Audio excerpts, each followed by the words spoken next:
What's going on, guys? It's been a couple days since I've added a video to the series on the Caro-Kann, so we are going to be discussing finally something other than the advanced variation. We're going to be talking about the fantasy variation. It rhymes, right?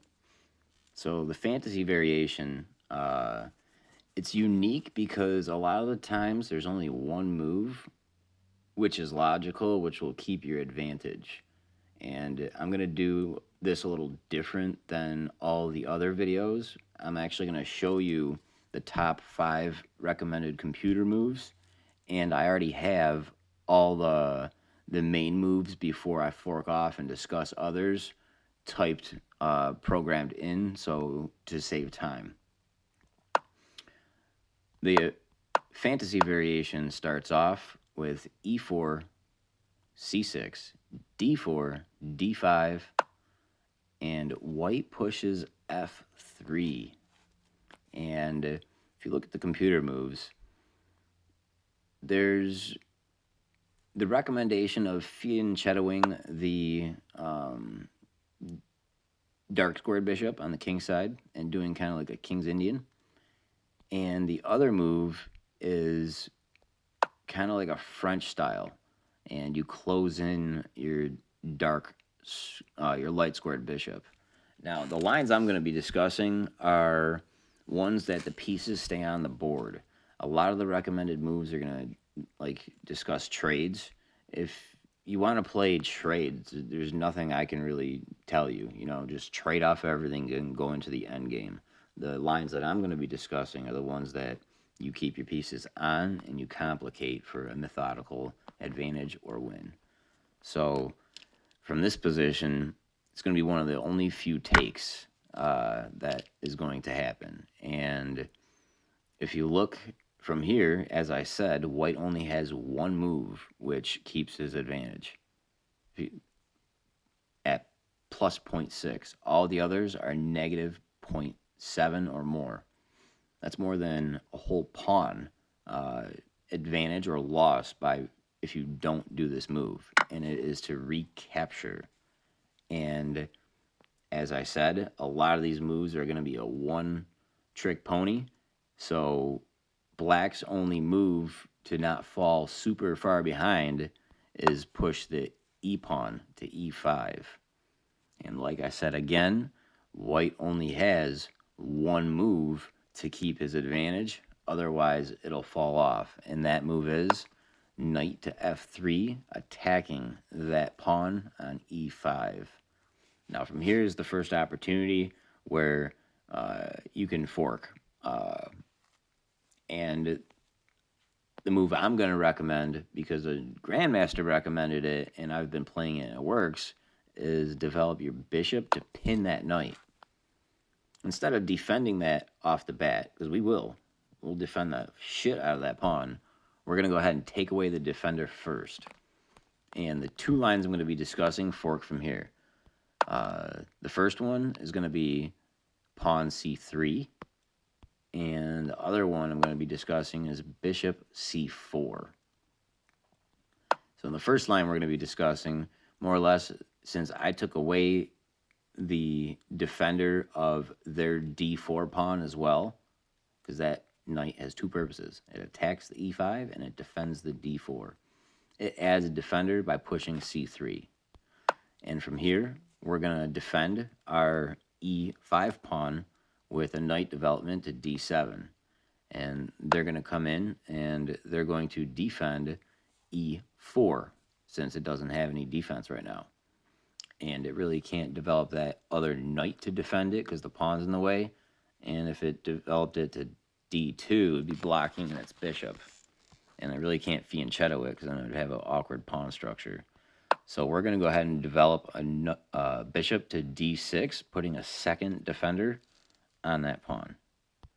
And white is going to castle. And if you look here, the second best option is to take the knight. And as I said, we're not going to be covering the lines, which is just take. So once white castles, there are obviously several moves to play, but we're going to be developing and castling we're going to develop the knight to f6, attacking that pawn on e4. From here, white is going to develop its second to last piece. Remember how I said it would block in its bishop? Well, it just did so. But there's a point to this in the future, and we shall see that. We are going to take up space since they're lacking any development on the queen side. We're going to take it while we can, rather than castling. Because if we castle, then they would be able to play a move like, pushing the A pawn, and we wouldn't be able to take that space at the time. So white is going to question our knight, or our bishop, by pushing h3. And as I said, these lines that we're covering, we're not exchanging. So we're going to be backing up to h5. And these moves can go both ways. You see how it pushed the h pawn, push the h pawn, and then push the a pawn? It can go the other way around. It can push the a pawn, and then you defend it, and then it pushes the h pawn. The order in those two moves doesn't matter. So once they push all the flank pawns, and you cover and you move your bishop, they're going to be pushing you again. As I said, all these moves doesn't matter the order. So you're going to move your bishop to the only square, to g6. All right, you guys following so far? And if white moves its knight to h4 to attack your bishop, you're going to ignore it, and you're just going to castle. From here, white is going to slide in with its knight. It's the whole point of that maneuver, to f5. And we are going to give up our bishop here. It's our weak bishop. And white will capture with its rook. If it captures with its pawn, it's going to close the structure down.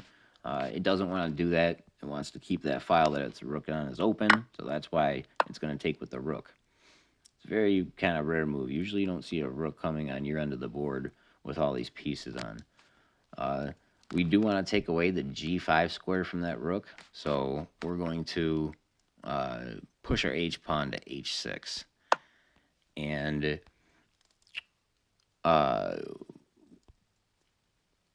there's several options here. White can push the g-pawn, taking away and questioning that h-pawn push. And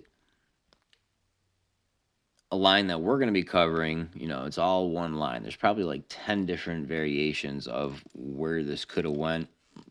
Can't cover them all. If that happens, we're going to push the c-pawn to c5.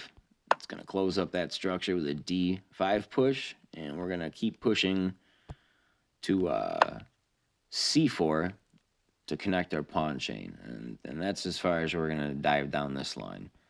So, there are some variations, obviously, that you can take after it moves its knight here. Like, for example, what do we want to do? We could, there's actually a line that you jump in with your knight here. And the reason is, white really can't take you because you're going to recapture with a check. And once he either moves or blocks it, we come in and take the bishop with our queen. And if it made the mistake of obviously blocking it with the rook, that would be disastrous because now, his rook is pinned and our bishop's going to come in. So, there's a lot of reasons why, each player doesn't make certain moves. If you want, I'll include the breakdown and the moves in the description so you can go through and figure out all those for yourself. It's a very interesting line, and you might learn a lot for certain tricks and traps in this line. This is going to be one of the weirdest videos in the series because there's just too much to cover with the fantasy variation, just like that example I just showed you. Like, you can come in with a knight like this. You know, I mean, they can't recapture because you recapture the check, and once they, move their king or whatever, you free bishop. So the other end of the variation we're going to be covering is when the bishop comes out to c4. And in this situation, we're going to do the exact same thing as we did before. We're going to bring out the knight, protecting that pawn. And they're going to push the c pawn, closing up the pawn structure. It's the exact same as the other line, only now the bishop is on c4 instead of d3. And just like the other line, we're also going to come in with our bishop because, these moves are critical and you can't really deviate. White's got a nice breakthrough with queen b3. See how his bishop and queen's lined up? He's threatening a check on f7 and to take the pawn on b7. The one that's more important, obviously, is the check. We could always bring our bishop back here to stop it, but that's going to mess up our pawn structure if they recapture, and it's just going to be capture, take, and you'd have to come and block with your queen.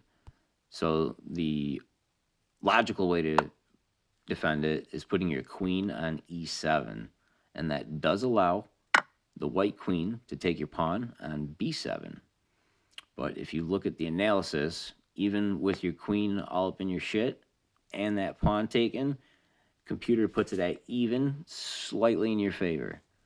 So we are going to move our rook over to kick out that queen, and it is going to take another pawn, the c6 pawn. And believe it or not, as I said, the computer still says it's in your favor. So these moves, like you're allowing their queen to come in, that's okay. From here, you want to capture the knight. If you look at the move order list, as I said, there's only one move. You have to capture that knight, otherwise it's going to go downhill. It's the only move that keeps it in the negatives. They're going to recapture with the g-pawn, g2x f3. And from here, we want to castle as soon as possible because that queen's in, pawns are going to be pushed, and we need to get to safety. So if you look, the only move, as I said, that keeps you in the negative is to develop the knight to f6, and we're going to castle after that.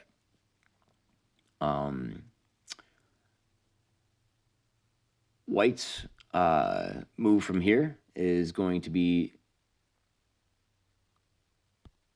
castling. I'm sorry. Froze there for a second. Once they castle, we're going to do the same thing, and we're going to castle. Now, white wants to finish the development naturally, so it'll develop the knight to the only available square. That's logical, not in the rim.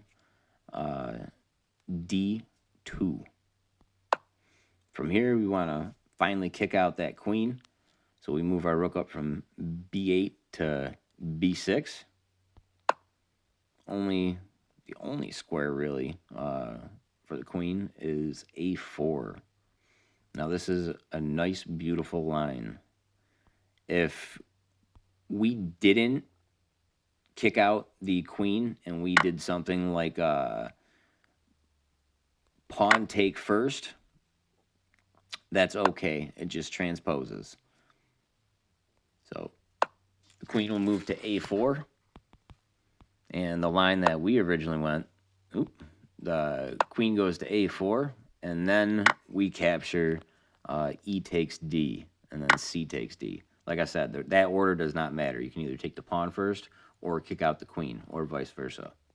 Once that is all good to go, we have a nasty sacrifice, and we're going in for the kill.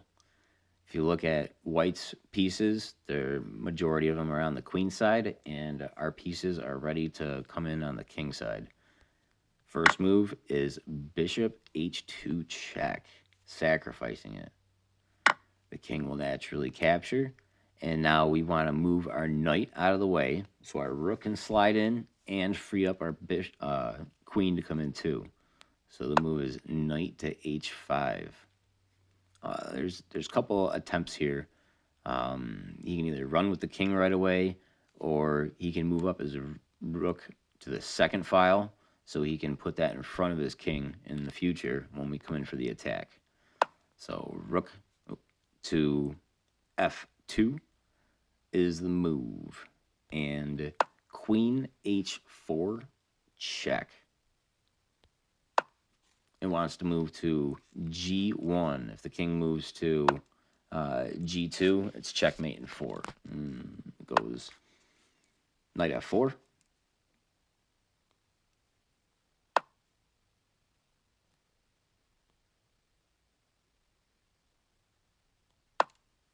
Queen g6.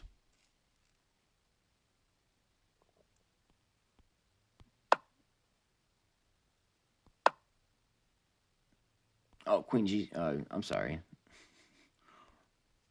Rook g6. I was like, yeah, why doesn't it look right? King's got to move over. And then queen in the corner. If it wants to block it, first you take it, and then it moves over, and you got 2 ways: king and the queen in the corner, or queen here. But the best option for the king, obviously, when it gets checked, is g1, and that's when we move our knight to f4, getting ready to take away that g2 square from white, so it can't put its rook there, and we're ready to slide in our rook that's on b6, bring in our knight, and finish up the attack. For some reason, I feel like this line, it sounds like very far-fetched, like all these moves that I'm just spitting out. But like I said, I'll put the PGN at the bottom, like the move list, and if you want to go over it and figure out the moves, why they are the way they are, you're more than welcome. Just like this example here, on this move, when it's black's turn, the only good move is rook to b8. So that's why I didn't say, put the rook on d8, or develop the knight on b6, covering the rook. No. There's only one good move in half of these situations, and that's why the lines deviated the way that they did. And as I said, I'm not going to go over lines where it's just take, and you end up in an end game. There'd be no point. I don't need to show you a variety of lines like that. So before this drags out anymore, I do appreciate you guys. And a lot of these moves in this line, the variations are transpose, which just means the move order doesn't matter. You're going to end up in the same position 4 moves down the line, regardless if you move the pawn first, the knight first, the bishop first, the queen first, or the queen, then the knight, then the bishop, then the pawn, bishop, knight, queen, queen. You know what I'm saying? Don't matter. I'll catch you in the flip.